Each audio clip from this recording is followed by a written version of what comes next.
আসসালামু আলাইকুম। আজকে সন্ধ্যা 7টায় সিঙ্গাপুরের বিপক্ষে ঐতিহাসিক ম্যাচে ন্যাশনাল স্টেডিয়ামে বাংলাদেশ মোকাবেলা করবে। এটা বাংলাদেশের ফুটবলের জন্য এক ঐতিহাসিক ম্যাচ হতে যাচ্ছে, কারণ এর আগে কিন্তু বাংলাদেশ সিঙ্গাপুরের সাথে কখনোই ফেভারিট হিসেবে মাঠে নামেনি, কিন্তু এই প্রথম কিন্তু বাংলাদেশ সিঙ্গাপুরের বিপক্ষে ফেভারিট হিসেবে মাঠে নামছে। এবং এর কারণ আপনারা সকলেই জানেন, হামজা চৌধুরীর মতো একজন সুপারস্টার রয়েছেন এবং একই সাথে ফাহমিদুল রয়েছেন, এবং এই ম্যাচে অভিষেক হতে যাচ্ছে শামিদ সুমে। এই ডিফেন্সিভ ত্রয়ীর কারণেই কিন্তু আমরা এই ম্যাচে ফেভারিট হিসেবে মাঠে নামবো। যদিও এর আগে বাংলাদেশ এবং সিঙ্গাপুরের যে দুইটা ম্যাচে মুখোমুখি হয়েছিল, ওই দুই ম্যাচে কিন্তু আমরা পরাজয়জিত দল ছিলাম। প্রথমবার কিন্তু 2007 সালে বাংলাদেশ সিঙ্গাপুরের মোকাবেলা করেছিল, যেখানে কিন্তু 2-1 আমরা হেরে গিয়েছিলাম। এরপরে লাস্ট 2015 সালে ফিফা ফ্রেন্ডলি ম্যাচে মুখোমুখি হয়েছিল এই দুই দল, তো ওই ম্যাচেও কিন্তু আমরা 2-1 ব্যবধানে হেরে গেছি। তো এই ম্যাচের প্রেক্ষাপটটা কিন্তু একদমই ভিন্ন। আমরা কিন্তু কয়েকদিন আগেই ভুটানের সাথে জিতেছি এবং ইন্ডিয়ার সাথে কিন্তু এএফসি কোয়ালিফাইং এর ম্যাচে ড্র করে এসেছি, এবং এই ম্যাচটা কিন্তু আমরা এই হাজার হাজার গ্যালারিতে দর্শকের মাঝে খেলবো, এবং একই সাথে কোটি জনতা নিশ্চয়ই সোশ্যাল মিডিয়া টিভির মাধ্যমে বাংলাদেশের এই খেলাটা উপভোগ করবে।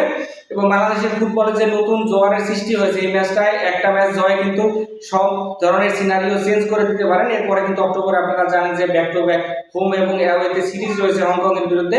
তো ওই এএফসি কোয়ালিফাইং এর ম্যাচই রয়েছে, তো ওই ম্যাচে কিন্তু আমরা ফেভারিট হিসেবে মাঠে নামবো যদি এই ম্যাচটা আমরা জিততে পারি।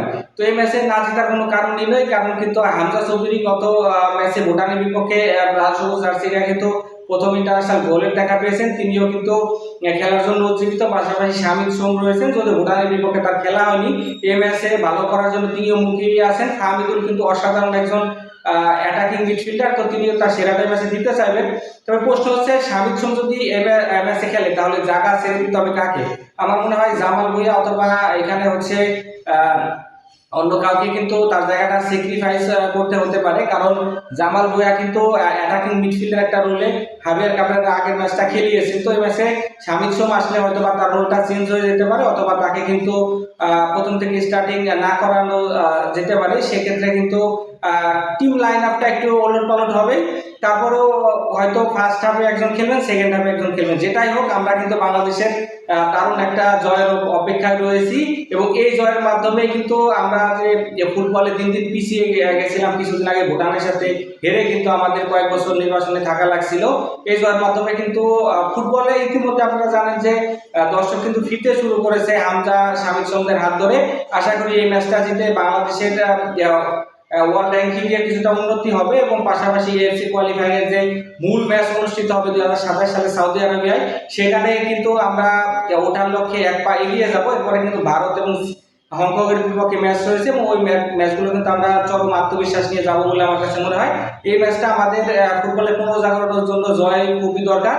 তো যারা গ্যালারিতে থাকবেন, তার পাশাপাশি আমরা যারা টিভিতে খেলা দেখবো, তারাও কিন্তু চেয়ার আপ করবো, এবং বাংলাদেশের ফুটবলাররা আশা করি আমাদেরকে নিরাশ করবেন না, তারা যান প্রাণ বাজি রেখে আসলে লড়বেন। শুভকামনা রইল বাংলাদেশ টিমের জন্য। আল্লাহ হাফেজ।